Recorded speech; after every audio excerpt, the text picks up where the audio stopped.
And just like that, we have a huge amount of new orcs coming down the pipe. Welcome back to the Gaming Co-op. Today we're going to be going in depth into the big reveal that came on Friday.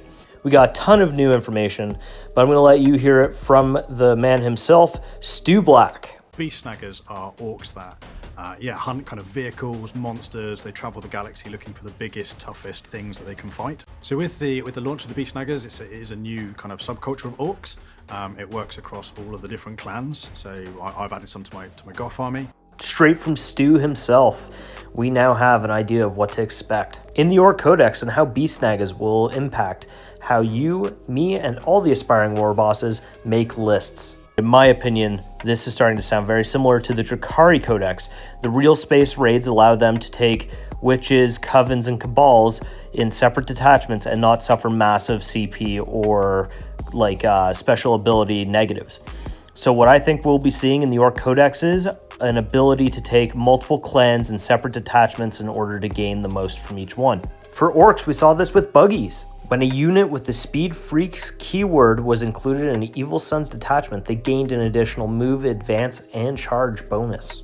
I just hope with Beast Snaggers that these bonuses are weighed appropriately and their points reflect that. So it wouldn't be far-fetched to believe that if the Snakebites culture changes from the 6+ Feel No Pain that they currently have to something new, I just hope it synergizes well with whatever bonuses Beast Snaggers will have and reflects their wild caveman style toughness. In addition to that, I think it's going to be really important to note that everything on the screen right now will be included in the new box set that's coming out for the Beast Snaggers.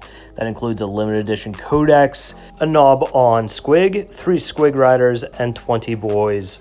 The box set will also include a reimagining of the old man orc himself, Zagrod. He is a Runtherd character, but in the past, he was specifically a snakebite one. In his new iteration, he still has his crazy long blue hair, but also on his lapel, a snakebite symbol. So unlike the Beast Snaggers, I believe Zagrod will be faction locked to the snakebite culture. Furthermore, I think he's the model in the kit that I'm the least excited for because you can't use multiple Zagrods. He's a named character. So that's going to be a pain if you buy multiple box sets of this. You're going to be stuck with a ton of blue-haired gits that you just can't get rid of. Now, as far as plastic prediction goes for the boys kit, looks like we have an assortment of choppas and shootas. We have a couple of them who are shown with these blunderbuss type weapons that I hope we get to see more of as the faction grows. I was also hoping for some long stickas or something, so that way you could have that idea of them running up and harpooning big monsters and vehicles, as per the initial fluff write-up that we got. However, as I started to scrutinize the models more and more, I started to see that we're going to have a couple of duplicates in the set. So here we have the blunderbuss guy standing directly beside the exact same model, head and all. The only difference is he's wielding a choppa.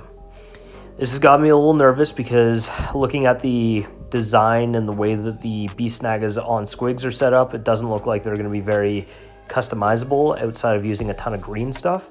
But as a aspiring war boss, my skills still aren't that good. Here we have another boy who's duplicated twice. The only difference is they've painted his back blue instead of gray on the second model. So it started to weigh on my mind. I was hoping to get a couple of these boxes to really flesh out the Beast Snaggers, but this is clearly more for the collectors. 1 box per person sort of thing. You're going to have multiple Zagrods, you're going to have that knob on Squig. It's a lot of stuff that's going to be duplicated if you get this box set a couple of times. And not things that are exactly manageable or usable. It's really unique posed models with very unique bases and skills. And all this has got me thinking. I believe Warhammer is going to be moving towards a very mono pose. Right out of the box is exactly how you have to do them. No customization characters. So here we have your generic war boss in mega armor. Forever, it's always been known that power claws show that you are the boss. You are the strongest of the orcs. You're able to afford the best gear. But this pleb's got a big choppa. Worse yet, he's allowing a Gretchen to stand on top of his shoulders. Although it's a great model and based off of traditional artwork of the orcs, it's just infuriating that my knobs and my squads of boys can afford better equipment than this guy. But enough of the old man shakes fist at sky. Let's look at what we've gotten so far from that initial cave art drawing. We have boys riding squig. We even got a Gretchen riding squig. We've got the pig doc. We've got the boys. We've got the knob on squig. But we're still waiting on that chariot and the big mean green bone Warboss himself. And with all the releases on Friday, we've actually been able to eliminate a ton of rumor engine images. But we now know, after the live stream, that there is even more orcs coming. They've shown us about half, they claimed. So I can't wait to see what else we get. I'm pushing the date further down the line. I'm going to say orcs are now either June or July. So keep your eyes peeled for more content here on the channel, as well as also on the Warhammer community site.